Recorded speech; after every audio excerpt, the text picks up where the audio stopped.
કે પ્રકટ કીએ રસ જાય, એટલે સામેવાળાને પણ એમ થાય કે આને કંઈ કહેવું કે ન કહેવું, એની તાલાવેલી હશે તો એને ખ્યાલ આવશે.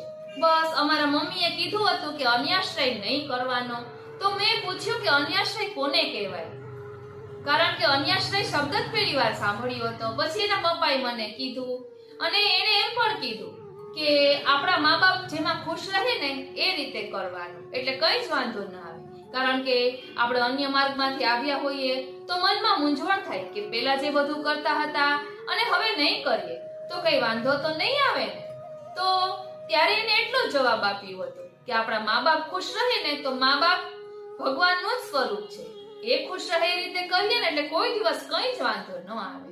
પછી એમ કરતા કરતા પુસ્તકો વાંચવાની શરૂઆત કરી. મારા માસી ખંભાળિયા રહે છે, એનું નામ દક્ષાબેન છે, પરંતુ અમે દીના માસી કહીએ. એટલે એને મારા મમ્મીને કીધું કે આપણે ઘરે દીકરી જ્યારે વેકેશનમાં આવે ને તો દરરોજ ત્યારે પુસ્તક એક પધરાવવાનું, પુષ્ટિ માર્ગનો, એટલે કે એને પુષ્ટિ માર્ગનો બધો ખ્યાલ આવે. અને મારા માસી સાથે ગમે ત્યારે હું વાત કરું ને તો એમ જ કહે કે બેટા ભલે એક પેરેગ્રાફ પણ રોજનો નિયમ રાખજે. અને મારી પ્રાચી સાવ નાની હતી ને ત્યારે જબલું દેવા એ માસી આવ્યા ને એટલે એને અમારું એડ્રેસ લીધું. તો હવે આપણને એ તો ખબર ન હોય કે એડ્રેસ એના માટે માંગ્યું, એટલે મેં એને એડ્રેસ આપ્યું.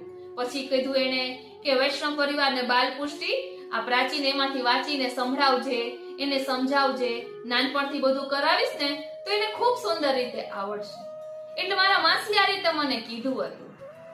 એટલે પછી હું કંઈ પણ પ્રાચી રમતી હોય નાની હતી ત્યારે તો હું એ રમતી હોય ને હું બોલું કે વાંચું, એમ કરતા કરતા સાવ નાની હતી ને 2.5 વર્ષની હતી ત્યાં જ એને યમનાષ્ટક આવડતું હતું.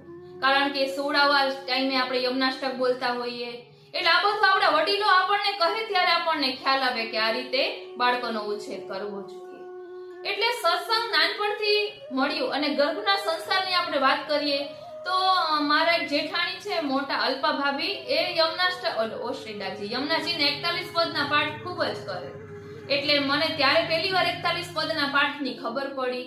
એટલે હું પ્રેગ્નન્સીમાં પછી આપણે કપડાં ધોતા હોઈએ તો એક પાટલો ચોખ્ખો હોય ને તેના ઉપર લખેલું પુસ્તક હોય એ રાખીને એમાંથી જોઈ જોઈને બોલું ને કામ કરું, કંઈ પણ કામ કરતા હોય ને તો એવી રીતે એમ કરતા કરતા પુષ્ટિ માર્ગનું બધું જાણવા મળ્યું. અને મનમાં તાપ થાય કે આપણને કંઈ ખબર પડતી નથી.